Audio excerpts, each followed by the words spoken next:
Cool. So this is Skywalker TV episode 2. I'm here with Richard Collet, my uncle, and I'd like to start you off by just telling us a bit about yourself and kind of what you do for a career and etc. Sure. Well, firstly, thanks for having me on your international podcast, Louis. Yeah, it's a pleasure. So I do different things. I run my own business.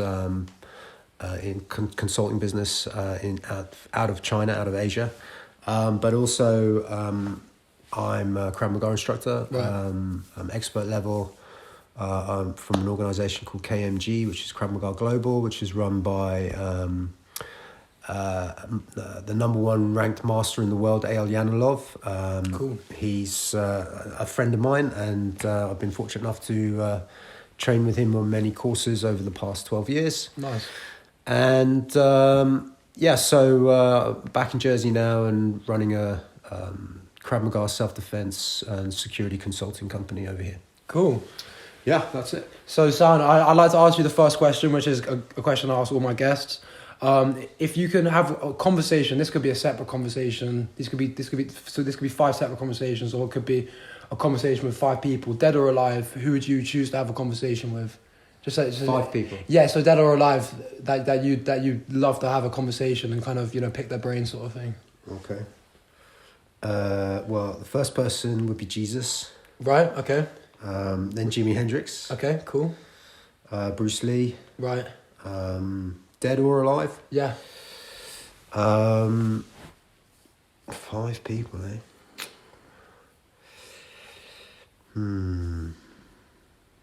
I'm running out of ideas here now. Yeah.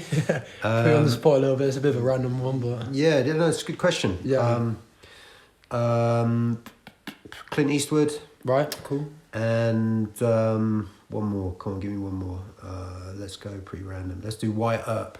Okay. Cool. Nice one. Okay. That sounds good. Yeah. So it's just a general question I kind of ask everyone. Oh, It's that's a good place to question, go I from. like it. Yeah. And so you say you do Krav Maga, which is obviously a martial art. And what does that kind of bring to the table for your life? And how do you think that benefits you? And then I'm gonna after that I'd like to ask you how did you kind of get into it, and how did you get into martial arts in general, really? Okay, so 2 kind of things there. So firstly, Krav Maga is not actually a martial art. Right. It's a Okay. self-defense system. Sure. And its origins are from the Israeli military, the IDF, Israeli Defense Force. So originally it was a military system Right. of self-defense. And then it was taken into a civilian context, which you remove some of the military style stuff and convert it into civilian aspects. And basically now that's what we teach. So I can teach military, close protection, combat and fighting, and general self-defense. So it's slightly different from martial arts, because martial arts are from an older period of time when the martial aspect was much more kind of a military style of Right. And it's not really a sport. You don't compete necessarily. Well, then the martial arts have crossed over into combat sports, Right. So stuff like judo, karate, taekwondo, they're all in the Olympic Games. Right. Whereas Krav Maga, because it isn't a sport, and there aren't winners in Krav Maga. Yeah. The person who wins would be the person who kind of gets home safely. Mm-hmm. So we can't really have competitions. Right. It just doesn't work like that. Yeah, sure. Because we're a reality-based self-defense system. Yeah. So, And in reality, you're looking to yeah, if worst case scenario, you're injuring the attacker Yeah. to the point that they can't continue what they're doing to you. So you can't do that in a sport, right? Yeah. I mean, obviously stuff like MMA and stuff, you have rules, you have a referee, and you have a time limit, and we don't have any of that really. Yeah. It's pure reality based system. So I got into that 12 years ago. Like quite a lot of people, I was in my mid-30s, and I was looking for a system. I'd recently finished playing football. I'd had a background in other styles like boxing and kickboxing. Interesting. And I was looking towards doing something like kung fu or something, but it just those kind of systems, those traditional martial arts, they take a long time to master. And I was already, mid-30s, so I didn't want to spend 20 years to get to where I wanted to be. Right. And I stumbled across Krav Maga, which is a quick system to learn. And I agree, actually. And it just fit where I wanted to go more. I was looking to learn skills quickly that could help me protect myself and my family and my friends and stuff like that. Yeah, I think that's a good point in terms of, you say it's something that you can develop quicker, and that's probably something that's quite good for the audience if they're interested in starting something. That could be something a good point to note, that it doesn't take as long to develop let's say a mastery skill set in it. Absolutely. The whole point of Krav Maga is that you're able to learn stuff quickly. So if it's too complicated, they take it out of the system. Right. Because when you're under duress, when you're when you're being attacked in real life, you don't have 5-10 seconds to do 20 moves. You need to do one thing quickly and hard. And then you can follow up with something else, or you can leave. So we very much work on natural reactions, so we don't have to train the body so much. If your natural reaction is to put your hands up, then that's going to be the basis of your counterattack or your block.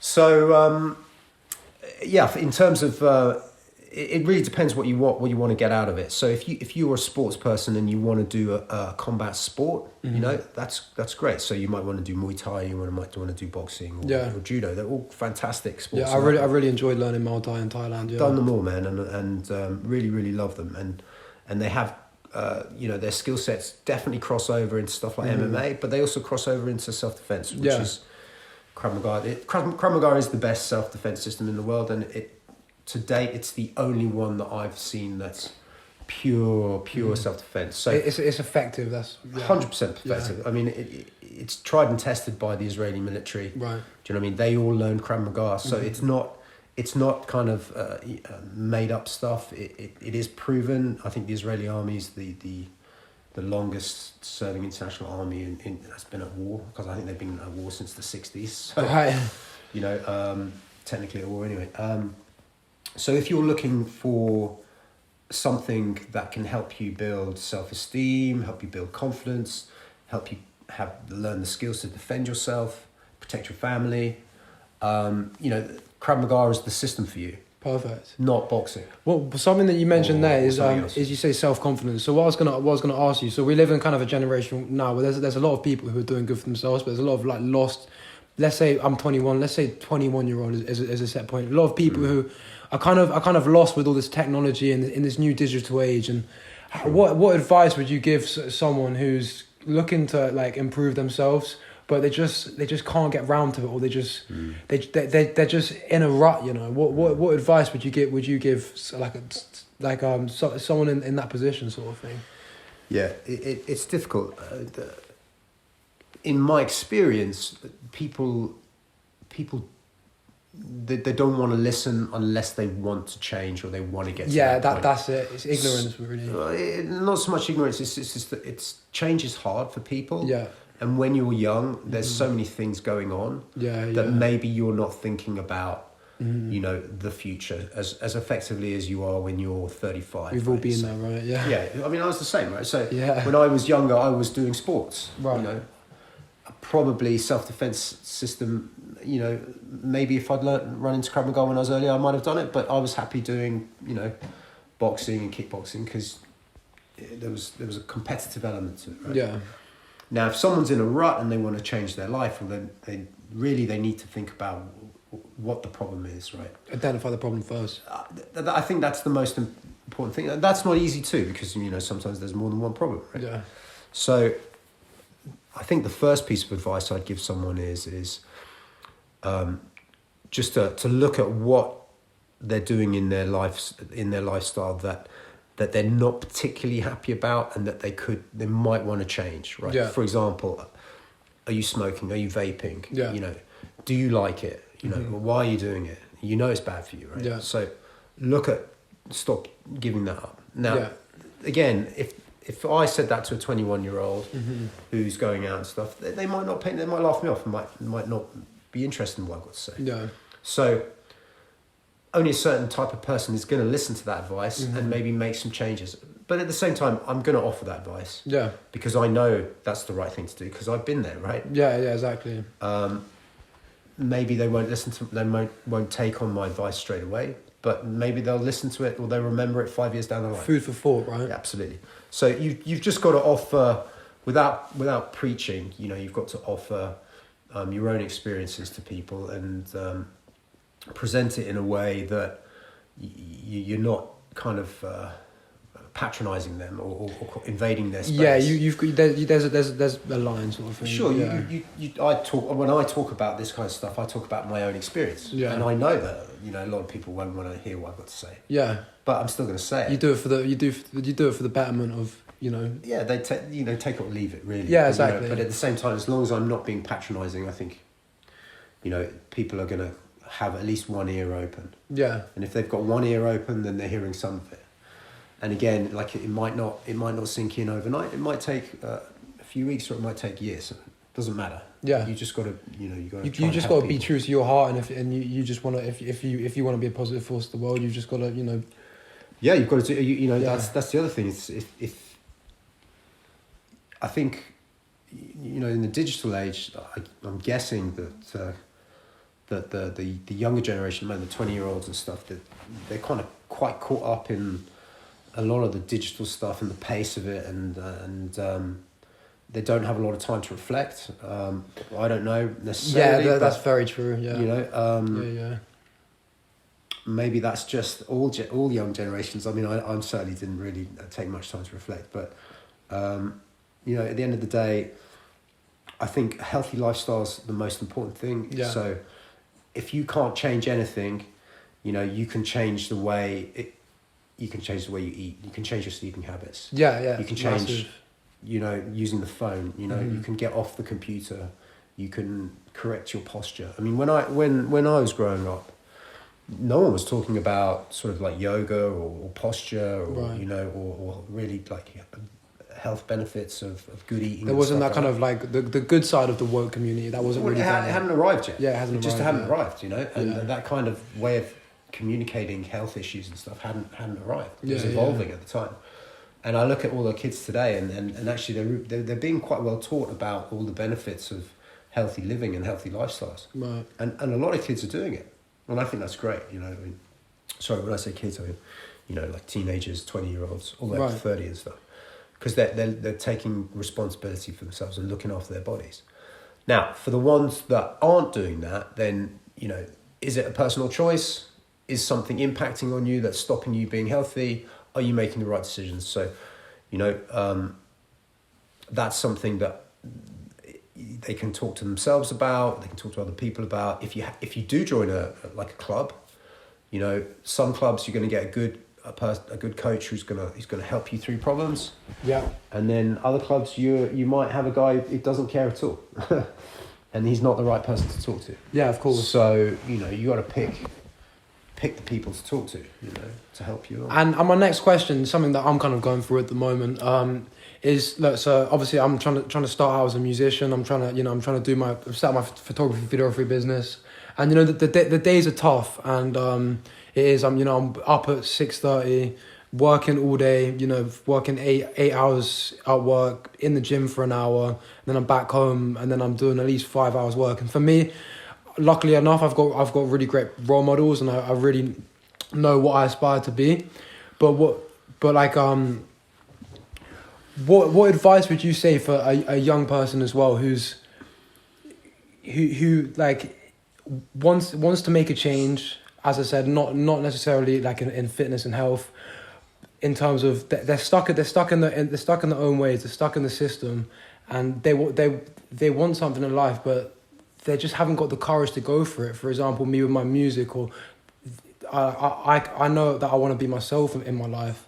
What advice would you give someone who wants to kind of step up to the plate and really do something, but kind of always holds back? There's always that way of holding back, and another thing as well, which I'd like to speak on, is when times get tough. What's the best thing to do? From your perspective. Big questions. Two big questions. Yeah. Okay, so the first one is, All right. So I think if you're a person who can identify that they have an issue with completing jobs or taking that big step or making that move to do what they want to do or breaking a habit or something like that, actually you've got to look at yourself and you've got to try and turn that negative around to a positive. And the fact that you can identify that is a positive. Yeah, sure. Because it means you're always looking at that, you know where the problem is, and then no matter what happens, as you get older, you'll get more mature, you get more courage, and you can focus more on breaking that and succeeding there. And that's what I think will happen. So like I said, I can't give an answer to someone and say, you do that and then you're going to be doing this. Yeah. Because it doesn't always work like that, right? But what I would say is if you can see what's holding you back, or if you can find out what's holding you back, right, or if you can identify something small and break that and make that a success, then you learn how to overcome difficulties, right? And then you can just build on that, right? The same side, the same thing in if someone's holding you back, because that's massive. There's a lot of emotional ties, especially when you're growing up. You know, you think that there are things that are important and that they actually hold you back. So some things are important and you have to do them. Other things aren't important. Yeah. And you need to break them, and you've got to say, you're going to cut those strings and say, I'm going to go and do this for myself. So that's like sacrifice, right? That's what I got from that in terms of so in terms of at the moment I'm kind of having to focus on what's really important, and I'm kind of making sacrifices, so I'm not really meeting friends, I'm not really going out on the weekend. So that's what I got from that. From what I got from that is sacrifice and kind of putting yourself first, maybe. Sure. But I would be careful of the word, choosing the term sacrifice, right? Because what it means is you're giving something up, you know, at the cost of something else, right? And actually that's not what's happening, right? Yeah. The end result is beneficial. So whatever you do, you're not sacrificing something to gain something. You're growing and making yourself stronger. So, you know, if you have to lose some things, you might have to lose them.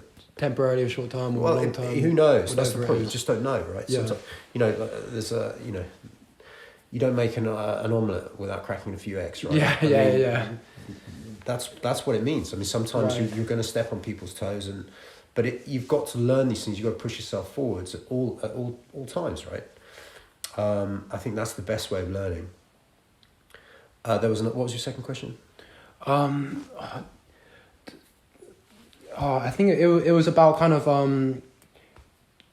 making a positive change. How would you? Right. Okay. So I think the word positive. My experience in life, and again, I'm a bit older than you, so I've had more time to think about this stuff. But there's a lot of people who spend a lot of time in the negative half of their brain, right? Right. Okay. That's really interesting. And it's so dangerous, man. Yeah. You can't. I mean, you can look at every single thing that you do in a day, and if you cut it in half, you've got one side there's a negative perspective of it, and there's another side there's a positive. Yeah. You know, if you get some really bad news, that sucks. I mean, but that's not good. That's a negative thing. But you can't dwell on it, right? You got to kind of move such a really good point, as soon as possible. And I think that's really important. So it's like a light switch. I think it's when you get to the point in your life that you can literally flick the switch and not allow the negativity come through. Yeah. And dominate your life. And eat your brain away or eat whatever. Well, that's what it is. Yeah. I mean, it will take your time, it will take your energy, it will take all of your thoughts. Yeah. And it puts you in a negative space. So forget about that. And that's actually something that I've really worked on, or I've really been able to handle recently. Ever since I've come away from my trip to Thailand, I don't want to sound cringy. It kind of, obviously the people go to Thailand, whatever. But I kind of came back with just a new mindset in terms of I was just sick of wasting time, and I was sick of always making the same mistakes within my life. So it was always, if there was something that goes wrong, and you know what, in life, most days, not everything's going to go right. And for me, it was just, you made a really good point about the negative and the positive. There's going to be the negative, but you've got to use that to fuel your fire rather than burn the house down, right? Yeah, absolutely. To put it into it's especially when you're younger, right? Yeah. Especially when you're younger. Everything's going to be harder on you because you're still kind of trying to make it. It's new, yeah. For me, my life's pretty stable now. You know, it's the most stable that it's been ever. Yeah. But I can still wake up and, you know, go and try and find the jar of coffee, and there'll be no coffee in the jar. Yeah. Then what do? Do I let that? Do I look at that and go, oh shit, you know, and that's the first part of my day ruined, or do I just go, you know, whatever. I'll go and get a jar of coffee and have it later. Yeah, exactly. It's simple things like that, and you know, the small things and then the big things, right? Yeah. And so if you can manage all of that positive, negative energy, then, you know, that's half the battle, man. Exactly. I mean, it really is. It's just, you know, expectation as well is a dangerous thing. So if you have too much massive, yeah. too much expectation on things, then you're setting yourself up for a fall, right? Yeah.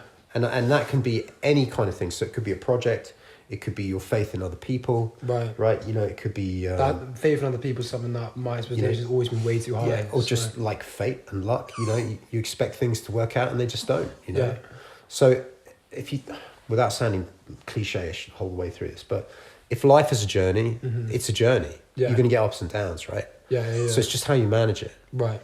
And so, in my experience, and you know, some days you're going to have bad days. Yeah. But, you know, you don't necessarily have to have a bad day tomorrow. Yeah, exactly. You know, just try and limit the negativity. And there's something I like to speak about bad days as well, which is something that, you know, obviously, as I said, I'm working really hard at the moment, and some days are going to be a bad day, but especially with what I'm trying to do, even if you're having a bad day or you had some bad news or you've got some negative thoughts, don't let that distract you from your mission, because that's something that I always had a problem with.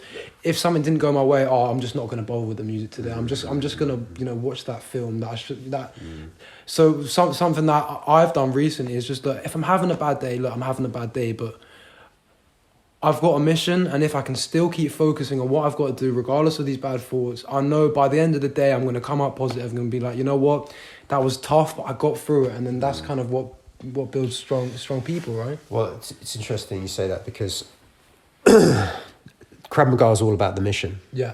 Right. So if you put it in a self-defense context, right, and let's say you've been jumped by two guys, right, and you're being attacked, and you're up against it. 2-on-1 is a shit situation. It's frightening, It's terrible, man, especially if they want to do some serious damage, right? Yeah. So you've got to complete your mission. Yeah. Regardless. You've got no choice. Yeah. So your mission is to survive. Yeah, right? yeah. And get away with as small amount of damage as possible. Mm-hmm. So that's your mission. So you can't afford to have negative thoughts. Yeah. You get rid of them, and you only think about achieving your objective. Yeah. So that just translates into normal life. Exactly, yeah. Okay, so, you know, normal life isn't that as extreme as that, but... It's a good analogy, well, of course, yeah, absolutely. Yeah. Reaching your objective and moving on to the next mission is 100% Krav Maga. Keep it moving, right? And that's why Krav Maga is transferable to everyday life. Yeah. So what we find with people... Sorry, get down. What we find with people who come to class, especially people who come with no skills, no background, no understanding, quite often they come in unconfident. Right. They may have had an incident, but they know that they need to sort their lives out. They know they need to put themselves in a better position so that this can't happen to them again, or they need to feel not scared. Yeah. Okay, and I don't mean like scared, like as in scared as a movie, but just having that fear in your body, it eats you away, man. Yeah. So we train people up and embrace fear, run towards fear, right? Well, yeah, exactly. Overcome it. Yeah. There's nothing to be afraid of. Yeah, right? exactly. And it's irrelevant, because fear is just you, right? Yeah, it's your mental. If you have to overcome something, you have to do it anyway. And that's what makes life interesting as well, right?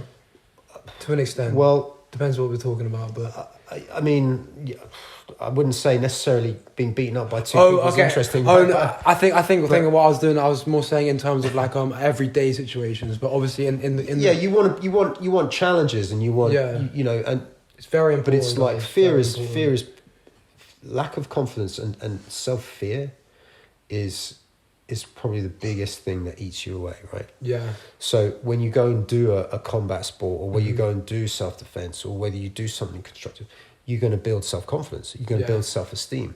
Now, self-esteem, right? So you go and write a book. Yeah. You're going to have a lot of self-esteem. Mm-hmm. You're going to think, hey, I can do this. I'm creative. I'm successful. Yeah. But that's not going to help you. Maybe with the next door neighbor who's aggressive and is getting angry about his fence. There's different and layers he's, of it, he's bullying you. Yeah. You know, that's a physical issue. Yeah. So you might realize, okay, that I'm this kind of person, but I can't solve that kind of problem. Yeah. So then you go, and that's when you might go and learn Krav Maga, right? Yeah, so it's interesting. So there's different layers of. So you need to kind of build yourself up in different aspects. You need, as you say, Sure. if you write a book. For me, writing music, I've probably Exactly. written over 300 songs at this point. Exactly. That's all good, but if I wasn't working on my body, I have done some martial arts. I'm not going to say I'm great at this point because I haven't really put the time in recently. But that could be working out. You've got to make sure that you're confident in different areas in life, because I think being rounded in different fields. Yeah. Absolutely. So mindset's really important. You know, confidence. You know, and so the one thing that we do is we put people in challenging situations physically. Yeah. Right, and they overcome the problem. That's really great. Yeah. And then it just builds their confidence, and so then that transfers to the rest of their life. So Amazing. you write music, this person writes a book, right? But now suddenly, not only can they be who they want to be, they know that they can back it up. Yeah. And they have the confidence to be who they want to be. Yeah. And then that's really important, mate. Physicality is massive. Yeah. Well, it's not, you're not necessarily being physical, but it's just having the self-knowledge that you can get yourself out of a problem, or you know what to do when there's a problem. If it goes that way, 99 times out of 100, it's not going to go like that. Yeah. You know, obviously the first thing about self-defense and Krav Maga is don't be there and try and de-escalate the situation. If you can, yeah. Yeah, absolutely. We don't want to. We're not out to hurt people. But you will see a massive connection between the skill set that you get from martial arts and self-defense or Krav Maga and confidence building in people. Amazing. So for young kids, for teenagers, 20-year-olds, 30-year-olds, Listen up, guys. you know, if they really want to build their confidence and find themselves and not have any worries or any fears, then you get yourselves into something. Yeah. Again, you know, the question is, can you do it twice a week? Can you do it 3 times a week? When your girlfriend wants to take you down to the nightclub, or your mates are down the pub. But that's about having the priorities, isn't it? Well, this is the conversation you need to have with yourself. Yeah. And I think This leads back to our further point. Yeah, and I think a lot of people, you know, when they're young, they're like, well, it's not going to happen to me, you know, or I can get out of it, you know, or I'll do it when I'm a bit older. Yeah. You know, and that's okay. That's a fine attitude to have. It's fine. It's not a problem. You know what I mean? But just be real with yourself at the same time. But, you know, if there are, I would recommend it to everyone, basically. Okay. Because I see the change in people. Okay, I want to change the conversation as we kind of get nearer to the end of the interview. So obviously you're a father, and I'd like to ask, like, what advice would you give to like kind of like young parents? Maybe they've had children early, or just, you know, fathers in general who have having children, and in this day and age especially, because, you know, I do see Lucas and Lucy, all your children. They're on the iPhones and they're on the iPads, and what advice would you give? Firstly for young parents, and then maybe children who are younger as well, of a similar age, you know. Yeah. Okay. So for young parents, well, I mean, if you've got family around you, that's very important. You've got to make use of them. If you're on your own or you're a single parent, then, you know, it's difficult. It's tough, it's difficult for sure. Yeah. So you got to surround yourself with the right people. Yeah.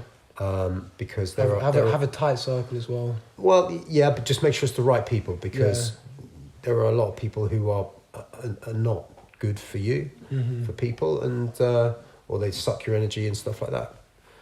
You got to make sure, you know, it's right for you and your child. that's what I'll say. I don't, you know, as long as you got family around you, you know, things should be not too bad, as long as you've got a good family, of course. Yeah, of course. Now for kids, so, man, I don't know, man, you know, my advice for anyone, not just kids, is get off the phones. Yeah. You know, limit yourself to what you're consuming as well. 4 hours on the phone tops a day. You know, I think it's what you're consuming as well is really damaging. Well, there's a reason why it's called death scrolling, man. Yeah. You know, and it's like it's so bad for your attention span, and you know, and also, you know, it's no coincidence that with all the advent of YouTube and TikTok and Instagram and stuff like that, you've got this massive rise of misinformation. Yeah. You know, so people are listening to a load of rubbish and being influenced by really horrible people. Yeah. And you know, it's not just the young generation's issue. It's everyone's problem at the moment. Massive social issue. We'll work through it because again, we're in an age that's new. It's new to the digital age. It's all happening now, really. So you know, we don't want to be restrictive or anything. You know, we want people to have all their freedoms and stuff, but at the same time, there's got to be some way of monitoring it. So, you know, the exposure to all this, you know, negative hatred out there, it's just it's limited, man. Yeah, just what my advice would be, guys, is just limit like what you're kind of consuming on your phone. You know, just don't be consuming trash, pretty much. You know, just make sure who you're listening to. Yeah. And check the background. Yeah. Right. You know, quite a lot of people say, just remember that the internet isn't a source of information. You know, unless you're going back to who's writing that information. Yeah. Personally, I wouldn't pay any attention to any of them. What do you call them? Those people on the internet and what are they called? They get paid for. Influencers? Yeah. Influencers, yeah. Dude, I've not seen one influencer out there that is... I've listened to one that actually makes any sense at all and is not full of shit. So, and even people like, you know, the popular ones like Joe Rogan or Jordan Peterson and so, they're not. They peddle a load of bullshit, and you really got to be careful what they're promoting and what they're saying. Not always. That's the problem, you see. Quite a lot of some of the stuff is mixed in with half truths and good truths and stuff, and then you get an episode where it's just completely. It might just be confusing for people and young people. It's just conflicting. It is absolutely, and that's the problem. You got no basis for a comparison, but at the same time, I don't want to say that people can't work it out for themselves, because they can. You know, it's just have a look at what you're listening to. Cool. And the last question I'd like to end it with this. So obviously you're a well-traveled man. You've lived in China and Australia. What kind of like I keep saying advice, but this is kind of the point I'm trying to get onto. How was kind of like having that experience of seeing the world kind of change your kind of like perspective on life, and kind of would you recommend it for someone, you know, who's been in their hometown the whole life, and what edge does that give someone, you know, seeing different places and living in different places and have different cultures, compared to someone who kind of, you know, stays put in the same place the whole life, which happens, right? Yeah. So I mean, people are different, right? I mean, I left Jersey when I was 21, maybe 19. I'm not sure. And then I came back when, you know, 24 years later or something, and it was good for me. It was the right thing to do. I needed to leave here. I'd been around England and Scotland and stuff, and it was a good time for me to go and explore, and it worked out really well for me. I met a lot of interesting people, lots of different cultures, experienced of different foods, different places, and learned different languages, you know. And in terms of my outlook on everything, well, of course it broadened it, you know, and it made me realise that a lot of nationalistic views, stuff like that, like, you know, they're not necessarily the right way of thinking, you know. So, you know, I think that was really, really good. And I think I think it's beneficial for everyone to get out and travel. Get out of the hometown and see something different and have a change of perspective. Absolutely. Just if it's just that, and try not to just go on, like 5-star holiday hotel packages. Because what does that mean? Because it's you could do that here. It's rubbish. Right? Yeah. It's you can go. It doesn't really make any difference. You want to try and mix with the locals a bit, and get yourselves down the food markets. That's what I really enjoyed doing when I was traveling out to the east. Yeah. Yeah, traveling is fun. Working in different places is good too. Yeah. I recommend it absolutely. But you're going to get people who just don't want to do that. Yeah. And that's fine. And then maybe they haven't got that maybe confidence, or they don't want to leave that comfort zone maybe, or that's just not what they want to do. Yeah, it is confidence maybe, but that's the thing. You see, you can't force people to do things. And it obviously depends on the finances and resources as well. Sure. I mean, everyone's situation is different. So I mean, from my personal perspective, it changed my life, and it definitely took me on the path and the journey that I've had. Yeah. If I hadn't have left Jersey, I would have been on a very different path. Yeah. So I think that as well influences which direction you're going to go in. Yeah. It's like a question of, for example, I'm going traveling. Do I go east or do I go west? Mm-hmm. If you go west, you go to America or South America. Yeah. That's going to affect the next 20 years of your life. Yeah. If you go east, that's going to affect the next 20 years of your life. Right. Or if you go south down to Africa, maybe that's where you'll be. Yeah. So, I've got friends who have gone to Canada, and I've got friends who've moved back to South America. Right. And there's a bunch of us that went to Australia, and then some of us in Asia. So, it's very difficult to do all of those. Yeah, of course. You know what I mean? Because it's a big world. Well, we've got finite time. Yeah, so, exactly. Yeah. I did Australia and Asia, and that's brilliant for me. It's really, really affected my life in a positive way. So that could be for anyone. Yeah. But there are people that I knew that travelled, and they had a shit time in Australia, and they came back, after 3 months. Yeah. And same in Asia. So it's I guess it's horses for courses, right? Okay. So last question I'm going to ask you to end the conversation is what advice would you give to your 21-year-old self? I know that some people might not like that question, but it's something that I like to end that on with. 21-year-old self, man. Okay, so 21-year-old. Yeah, 21 I was a very different person. So 21 actually, I just did the maths. That's when I left and I arrived in Sydney. Right. So the first thing I would have given, my first advice would have been, plan that better. Right. Because I got on the plane and without even having a look at the map. That's what I was about to do, but I didn't do it, luckily enough. So when I arrived in Sydney, I didn't know where I was going or anything like that. So yeah, plan better. Mm-hmm. Of course, hindsight's 20/20. So I would have made sure that I had a better plan, more money. Yeah. And it probably would have saved me a lot of hassles. Yeah. For that 6 months in Australia, or that year when I was 21. Yeah. But I think, to be honest, I wouldn't really. You wouldn't change too much. No, exactly. I think so. What I got from that is just preparation, and that's something that I can put in perspective for my life. Is just maybe take some time just to think about what you're doing and just prepare before you go into something. I think the really important thing is some people are young and they're organised. Yeah. Right? If you're young and you're not very organised. Yeah. Find a way to make yourself better. That's when bad things happen. I've realised that. Yeah, because if you can get yourself, basically get your shit together. Yeah.